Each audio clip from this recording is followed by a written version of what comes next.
نکاح متع متعین مدت اور غیر دائمی شادی کو کہتے ہیں، اور مزید اس پر بات کرنے کے لیے پروگرام میں ہمیں جوائن کر چکے ہیں معروف شخصیت مفتی عبدالقوی صاحب ہمارے ساتھ پروگرام میں موجود ہیں۔ مفتی صاحب آپ کو ویلکم کرتے ہیں۔ مفتی صاحب سب سے پہلے یہ بتائیے گا کہ نکاح متع ہے کیا آخر؟ بسم اللہ الرحمن الرحیم۔ پہلے ہم یہ دیکھتے ہیں کہ نکاح کسے کہتے ہیں۔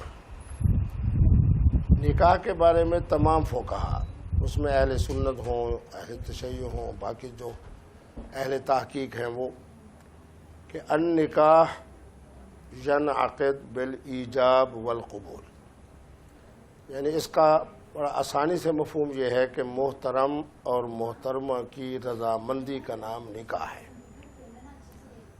آگے اس کے لیے گواہ ہوں، ان کی حیثیت کیا ہے وہ ایک علیحدہ موضوع ہے۔ جس تحقیق، چونکہ یہ میرا اپنا موضوع ہے، میری اسلامی عدالت انصاف میں بھی کیسز اسی حوالے سے خواتین کے آتے ہیں۔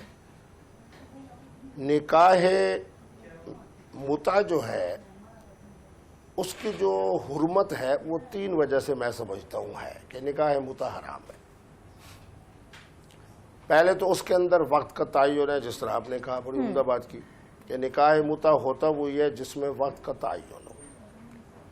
اب مجھے بتائیں کہ ایک مثلا میں آپ کے پروگرام میں آیا یا کسی اچھے دلچسپ پروگرام میں گیا یا اعزاز میں ایک دلچسپ جو ہے پروگرام رکھا گیا، اور میں کہوں جی میں صرف 10 منٹ کے لیے آیا ہوں، 20 منٹ کے لیے آیا ہوں، 1 گھنٹے کے لیے آیا ہوں، 2 گھنٹے کے لیے آیا ہوں، تو اس کو اخلاقی طور پر آپ بھی برا سمجھیں گے، میرے میزبان بھی برا سمجھیں گے، میری شخصیت پر بھی وزن آئے گا کہ کیا مفتی عبدالقوی بد اخلاقی کے اس مقام تک پہنچ گیا کہ اب وقت کا تعین کرتا ہے۔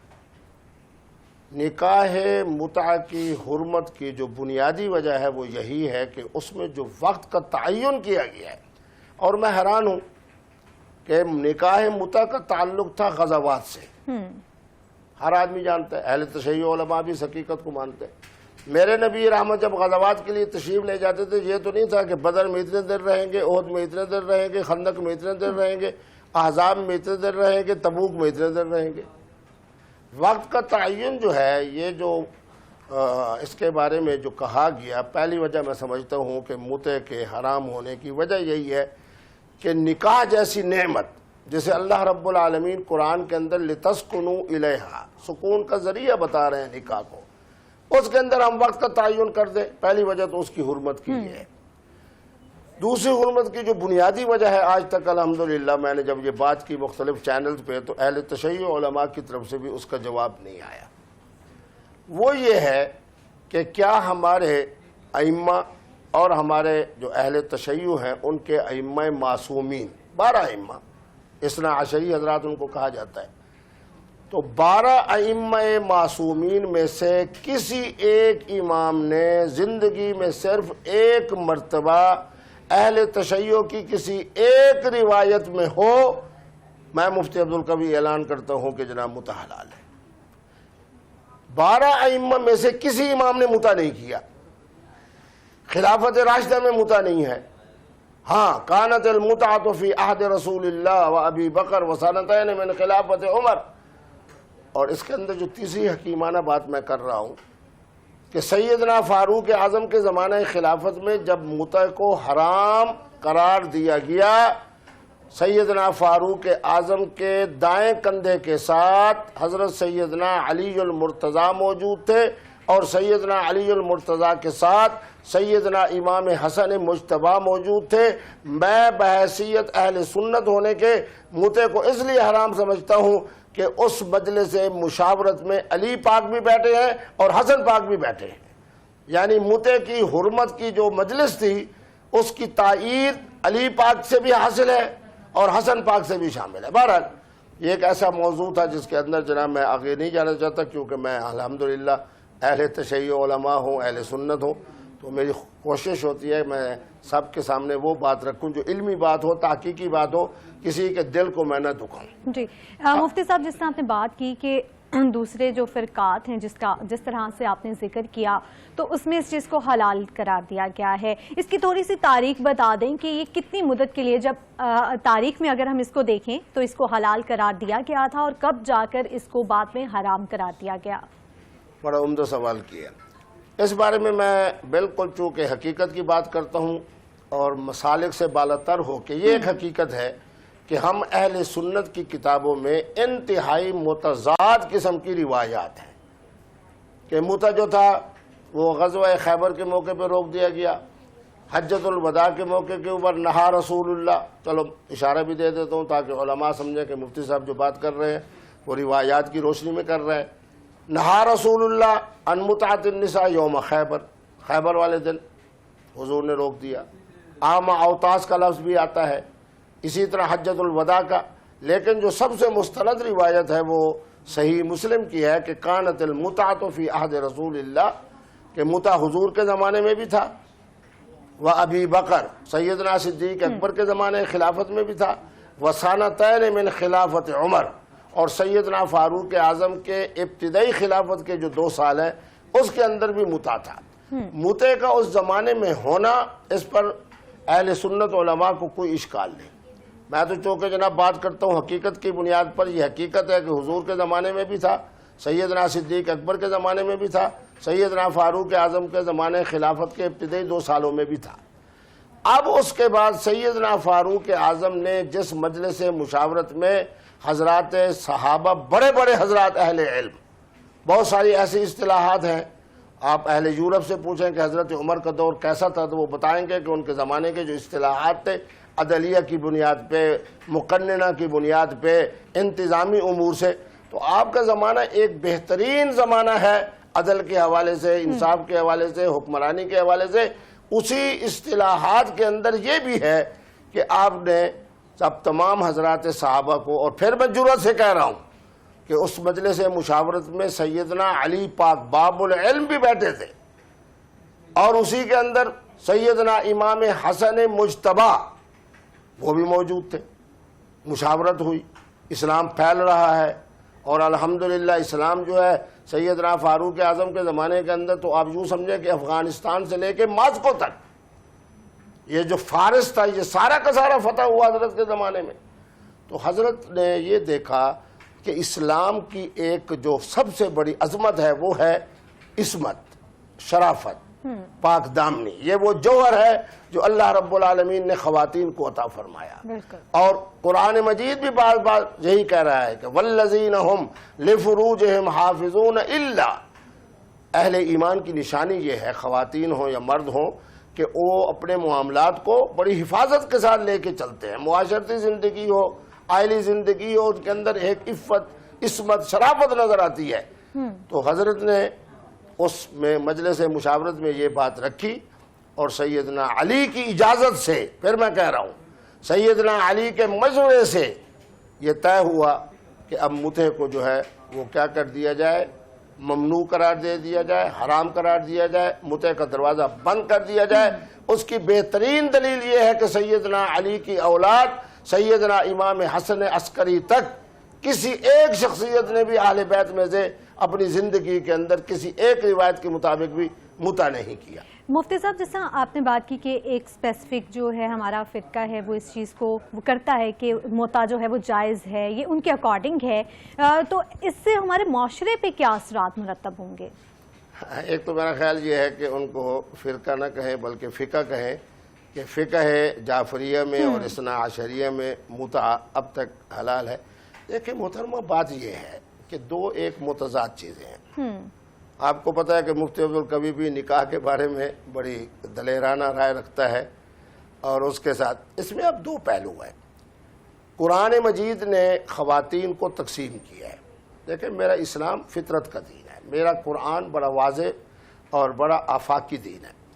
المحصنات من النساء، کچھ خواتین ایسی ہیں جس طرح آپ جیسی خواتین، ایسی خواتین جن کو ہم کہیں کہ جن کے اوپر فرشتے بھی رشک کریں ان کی عزت پہ، ان کی عظمت پہ اور ان کی عصمت پہ، ان کی پاک دامنی میں. اس کا معنی ہم یہ کر لیتے ہیں کہ گھریلو خواتین، خاندانی خواتین. ان خواتین کے لیے تو ہم متا کہہ دیں، مسیار کہہ دیں، فلاں کہہ دیں، فلاں کہہ دیں، نہ وہ اس کو سننے کے لیے تیار ہے۔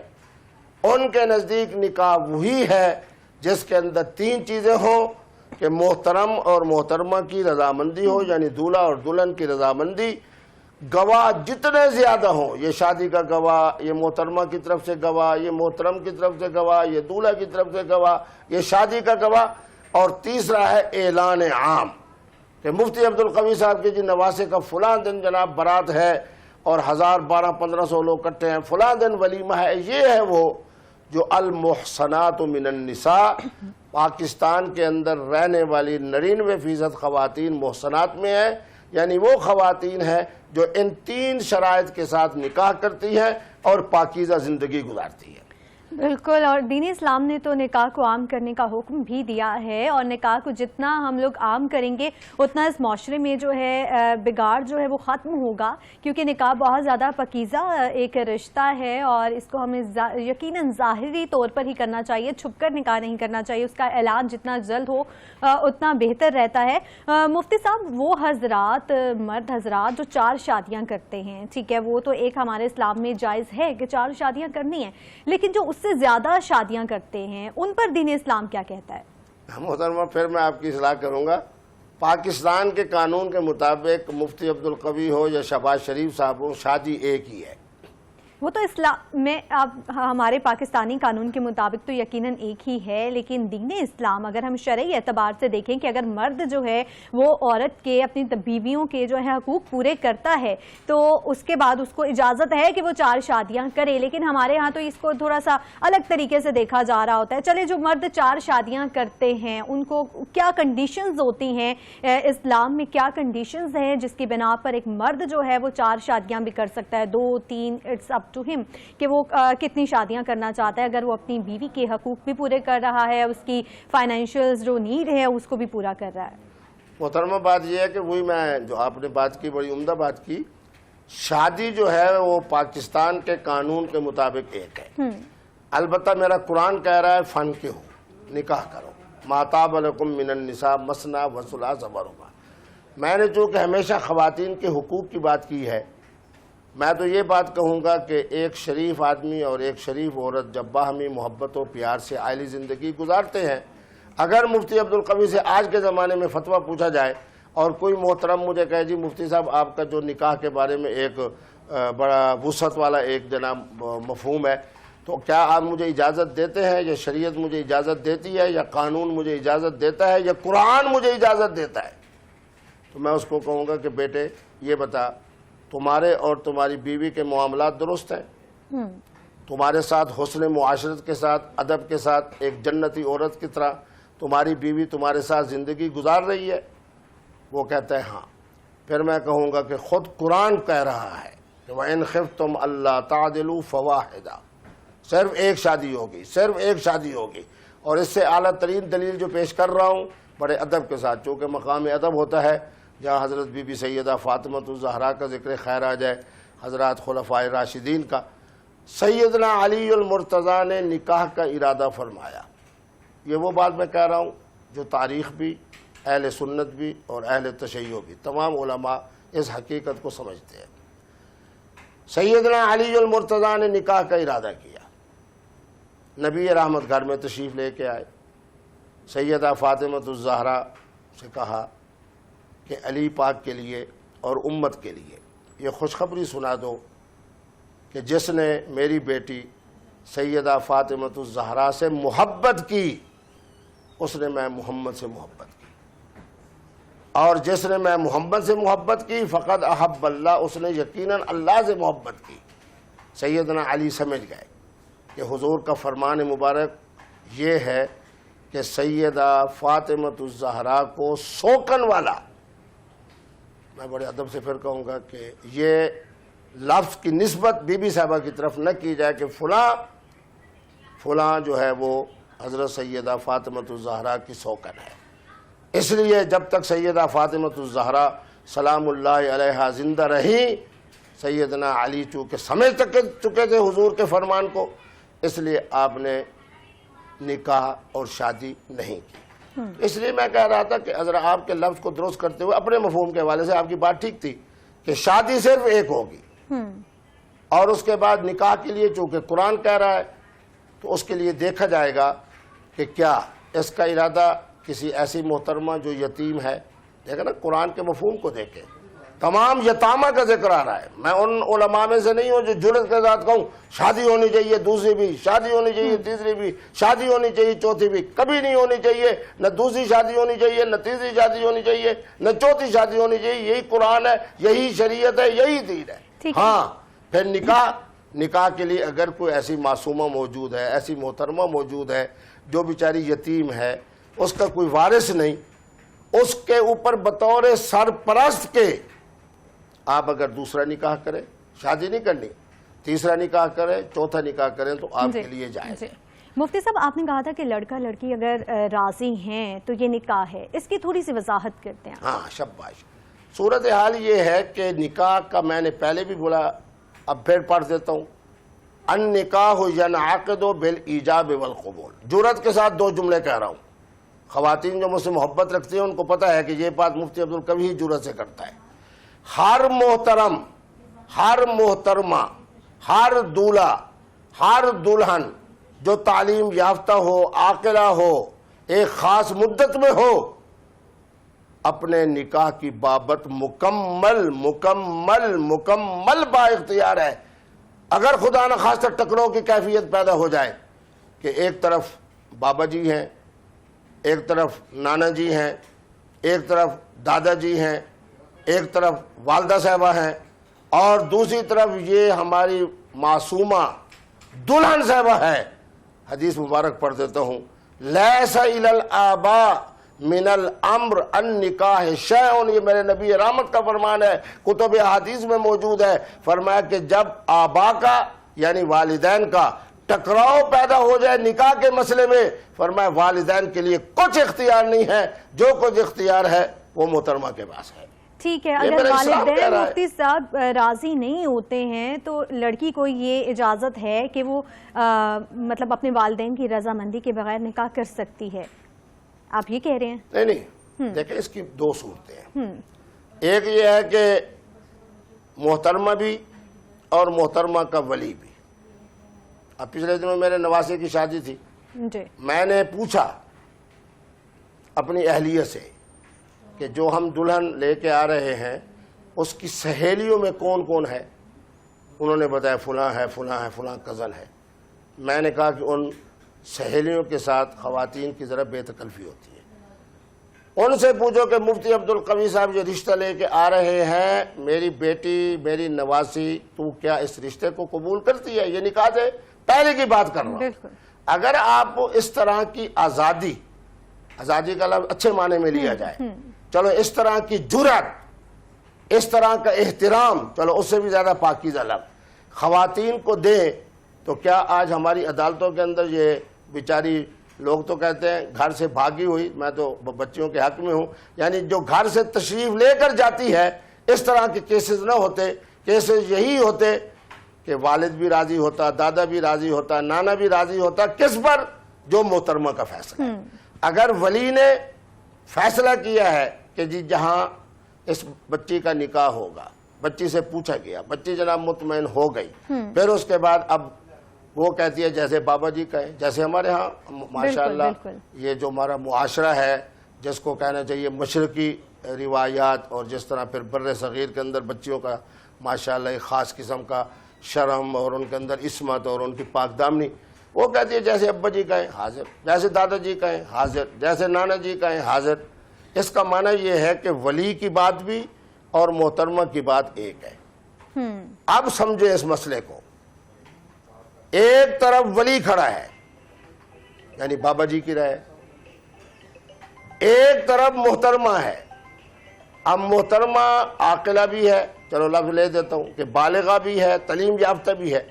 اس ٹکراؤ کے اندر نسائی شریف کی حدیث مبارک میری نگاہ کے سامنے آ گئی ہے، فرمایا کہ جو خود الائم احق بنفسها من ولیہا، ایک طرف ولی ہو، چاہے بابا جی ہیں، چاہے دادا جی ہیں، چاہے نانا جی ہیں، چاہے جو بھی ہے، ایک طرف محترمہ ہے، میرا قرآن یہ کہتا ہے. ایک دفعہ اس موضوع پہ گفتگو ہو رہی تھی, ایک صاحب نے کہا کہ ولی کا ہونا ضروری ہے. میں نے کہا میں حافظ قرآن ہوں, 7 آیات مقدسہ میں اللہ نے نکاح کی نسبت محترمہ کی طرف کی ہے, ولی کی طرف نہیں کی. ولی ایک سرپرست ہے, اس کو احترام کرنا چاہیے محترمہ کے جذبات کا. محترمہ یہ چاہتی ہے کہ میں نے اس سے نکاح کرنا ہے, ولی کو گردن جھکانی چاہیے, ولی کو بات ماننی چاہیے. پیار کا تقاضا یہ ہے کہ وہ ولی یعنی باپ اور دادا یا نانا یا ماں اس محترمہ کی بات مانے. اگر ٹکراؤ کی کیفیت ہوتی ہے, محترمہ کہتی ہے کہ میں نے نکاح زید سے کرنا ہے, گھر والے کہتے ہیں نہیں یہ مسات ہے, یہ پھوپھی کا بیٹا ہے, یہ خالہ کا بیٹا ہے, یہ فلاں ہے, ادھر نکاح کرنا ہے. جب ٹکراؤ پیدا ہو جائے گا تو میرا اسلام محترمہ کے ساتھ ہے, دلہن کے ساتھ ہے, اس پاکیزہ بچی کے ساتھ ہے جو اپنی مرضی سے نکاح کرنا چاہتی ہے. یہ اس کا قانونی حق ہے, شرعی حق ہے, جو اللہ رب العالمین نے اسے قرآن میں بھی دیا ہے, میرے نبی رحمت کے فرامین میں بھی دیا ہے. جی مفتی صاحب, پچھلے دنوں ایسے واقعات بھی ہمارے سامنے آئے ہیں جس میں پولیس روک کر جو ہے لڑکا اور لڑکی کو یہ پوچھ رہی ہے کہ ان کا آپس میں تعلق کیا ہے اور نکاح نامہ بھی دکھایا جائے. جیسے آپ نے بات کی کہ لڑکا اور لڑکی اگر دونوں راضی ہیں تو وہ نکاح کر سکتے ہیں, جس میں آپ نے بات کی, اس کو تھوڑے وضاحت کے ساتھ بیان کر دیں, کیونکہ ہمارے تو پولیس جو ہے وہ ناکوں پہ اب جو ہے نکاح نامے یقیناً لوگ ہاتھوں میں تو لے کر نہیں گھوم رہے ہوتے, وہ طلب کرتے ہیں. دیکھیں مفتی عبدالقوی ایک حقیقت اور جرات کا نام ہے. کسی سرکاری اہلکار کو, کسی مفتی کو, کسی قاضی کو, کسی حکمران کو, کسی ورزی والے کو شریعت کے اندر اجازت نہیں دی جا سکتی کہ وہ محترم اور محترمہ اگر اکٹھے ہوں تو ان سے نکاح نامہ طلب کریں, ان سے پوچھے کہ تمہارا باہمی تعلق کیا ہے. چلو اس کے اوپر فقہ کی عبارت بھی سنا دیتا ہوں تاکہ بچیاں خوش ہوتی ہیں کہ مفتی عبدالقوی جو بات کرتے ہیں قرآن سے بات کرتے ہیں, حضور کے فرمان سے. فرمایا کہ الرجل والمرأة یسکنان فی مکان واحد, ایک ہی حویلی کے اندر ایک محترم اور ایک محترمہ رہتے ہیں. فرمایا کسی فرضی والے کو اس بات کی اجازت نہیں دی جا سکتی کہ وہ پوچھے بھی آپ اکٹھے جو رہتے ہو نکاح ہوا ہے نہیں ہوا ہے, آپس میں بہن بھائی ہو, میاں بیوی ہو, کیا ہو. اگر اس طرح ناکے لگا کر اور اس طرح جناب کیسے مختلف ادارے والے کہیں جی جناب آپ جو آئے ہو پہلے نکاح نامہ دکھاؤ, پھر جرات کے ساتھ کہہ رہا ہوں یہ بات خلاف اسلام ہے, خلاف شریعت ہے, خلاف دین ہے, خلاف فقہ ہے, خلاف کتاب و سنت ہے. مفتی عبدالقوی آج وہی بات کر رہا ہے جو میرے اسلام کی بات ہے, دین کی بات ہے, قرآن کی بات ہے, فقہ کی بات ہے, حدیث کی بات ہے. کسی کو اجازت نہیں دی جا سکتی کہ محترم اور محترمہ سے پوچھیں ہاں جی کہ آپ کا کیا تعلق ہے. کیوں؟ اس لیے کہ میرا معاشرہ پاکیزہ ہے, میری بیٹیاں میرے بیٹوں سے زیادہ دیندار ہیں, ان کو پتہ ہے کہ وَلَا تَقْرَبُوا الزِّنَا إِنَّهُ كَانَ فَاحِشَةً وَمَقْتًا میں ترجمہ نہیں کرتا کہ غیر اخلاقی تعلق جو ہے وہ میری پاکستان کی پاکیزہ دلہن محترمہ جانتی ہے. اس لیے کسی کو ہم جناب پگڑی پہنانے کے لیے تیار نہیں ہے کہ وہ ناکے لگا کر یا جناب کیسے چھاپے مار کر یا فلان جناب جگہ جا کے نکاح کا پرد دکھاؤ. قطعی طور پر اسلام اس بات کی اجازت نہیں دیتا, کیونکہ یہ جبر میں آتا ہے, اور اسلام کی تعریف یہ ہے کہ لا جبر, اسلام کے اندر کسی قسم کا جبر نہ اسلام قبول کرتا ہے نہ اس کی اجازت دیتا ہے. مفتی صاحب میں اسی بات کی جانب آ رہی تھی کہ جیسے کہ آپ نے کہا کہ لڑکا اور لڑکی اگر اپنی مرضی سے کسی تعلق میں ہیں تو گواہان کی ضرورت نہیں ہے, نکاح کی ضرورت نہیں ہے. اس پہ تھوڑی سی وضاحت کرتے ہیں. نہیں دیکھیں نا ذرا تھوڑا سا فرق ہے.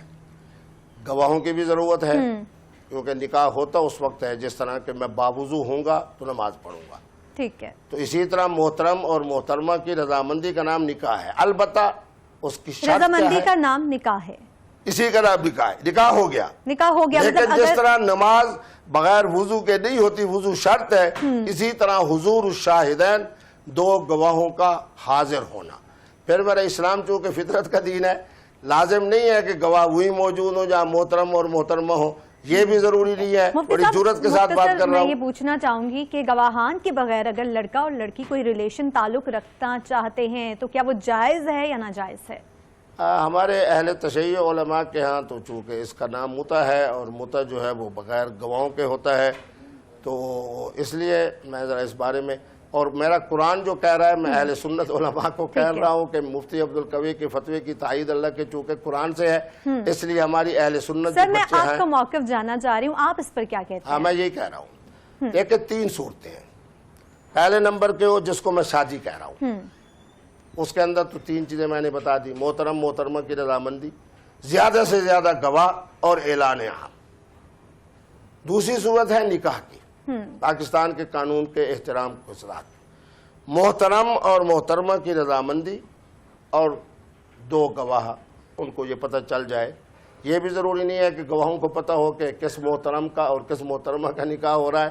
زیادہ تر میرے فتوے سے، اور میں خود بھی اس معاملے میں چونکہ بڑے اعلیٰ قسم کے لوگ ہوتے ہیں، دولہا بھی بڑا معزز و مقتدر ہوتا ہے، محترمہ بھی بڑی معصوم طبیعت ہوتی ہے، تو ہم جب نکاح کرتے ہیں تو گواہوں کو پتہ نہیں ہوتا، البتہ اپنے ساتھ 2 اساتذہ کو بلا لیتے ہیں۔ اچھا، تیسرا ہے قرآن کی آیت، اس کا میں ترجمہ نہیں کروں گا، اس کی وضاحت میں نہیں جاؤں گا، کیونکہ مفتی عبدالقوی جب قرآنی آیت پڑھ دے تو اہل علم پر لازم ہے کہ اس بارے میں رہنمائی فرمائے امت کی، خاص طور پر خواتین کے جذبات کی۔ فَمَسْتَمْتَعْتُمْ بِهِ مِنْهُنَّ فَآتُوهُنَّ أُجُورَهُنَّ۔ آپ کو بھی دعوت دے رہا ہوں، سننے والوں کو بھی دعوت دیتا ہوں کہ اس آیت کا ترجمہ اپنے اپنے قرآن مجید کا جو ترجمے والا ہو ان کے پاس، 5واں سپارہ یہیں سے شروع ہو رہا ہے۔ 5واں سپارہ شروع ہوتے 30 لائن کے اندر یہ آیت کا ایک ٹکڑا موجود ہے، پھر پڑھ دیتا ہوں۔ فَمَسْتَمْتَعْتُمْ بِهِ مِنْهُنَّ فَآتُوهُنَّ أُجُورَهُنَّ۔ جب میرے پاکستان کے اور بر صغیر کی معصوم عورت اور معصوم بچہ اس آیت کو پڑھے گا کہ یہ تیسری صورت ہے، ایک شادی والی، ایک نکاح والی، تیسری استمتاع والی، تو انشاءاللہ کہے گا کہ مفتی عبدالقوی صاحب کی تحقیق درست ہے، چونکہ اللہ کا قرآن واضح انداز میں کہہ رہا ہے کہ استمتاع درست ہونا چاہیے، اور استمتاع کیا ہے؟ تو بہرحال یہ تیسری صورت بھی شریعت میں جائز ہے۔ اچھا مفتی صاحب، جاتے جاتے میرا یہ سوال ہے کہ حکیم شہزاد سے آپ کی ملاقات ہوئی، آپ نے پروموشن بھی کی، تو آپ ان سے نسخہ لینے گئے تھے یا دینے گئے تھے؟ میں آپ کا آخری لفظ نہیں سن سکا جی۔ آپ ان سے نسخہ لینے گئے تھے یا دینے گئے تھے؟ محترمہ بات یہ ہے کہ میں ہوں بڑی عوامی شخصیت، شوج آباد میں میرا رقبہ ہے، میرے رقبے کے قریب جو ہے حکیم صاحب رہتے ہیں، پھر حکیم صاحب کا رقبہ اور میرا جو ننیحال ہے میرے نانا صاحب کی طرف سے، وہ مرل حضرات ہیں، ذمہ دار ہیں، تو مرل حضرات کا اور حکیم صاحب کا علاقہ بالکل ایک ہی ہے۔ تو اس صورتحال کے اندر پھر جو آدمی مجھے یاد کرے، تو میں بہت مدت پہلے آپ کو یاد ہوگا وہاں گیا، انہوں نے اس طرح میرا جو ہے استقبال کیا جیسے کہ دولہے کا استقبال کیا جاتا ہے، بڑے ڈھول بڑے یہ وہ، اور 150-200 لوگوں کو اکٹھا کیا۔ اب چونکہ میرے ننیحالی جو خاندان ہے اس کے قریب تر رہتے ہیں، پھر یہ میں بات بتا دوں کہ حکیم صاحب جو ہیں ان کے والد اور دادا اچھے حکماء میں سے تھے، اور اس کے مطابق یہ ہے کہ ہمارے بزرگوں کے ساتھ ان کا ننیحال کے ساتھ تعلق بھی تھا، تو ہمارے بزرگوں کے ساتھ بھی ان کی عقیدت کا تعلق ہے۔ بعد کے اندر دانیہ صاحبہ کا میرے پاس ایک کیس آیا وراثت کے حوالے سے، تو اس کے بعد پھر محترم ہمارے حکیم صاحب نے یوں کہہ دیں کہ میرے مشورے سے یا میری جناب تھوڑا سا گفتگو پر انہوں نے یہ جرأت اٹھائی ہے۔ باقی حکماء کے ہاں بہت ساری چیزیں ایسی ہیں جو انسانی صحت کے لیے بہت بہتر ہیں، جس طرح آج کل دیکھ لیں ہومیوپیتھک جو ہے بہت بہتر جا رہی ہے، تو اسی طرح حکیم صاحب کے بھی خاندانی ایسے نسخے ہیں۔ ٹھیک ہے مفتی صاحب، بہت شکریہ آپ کی قیمتی وقت کا۔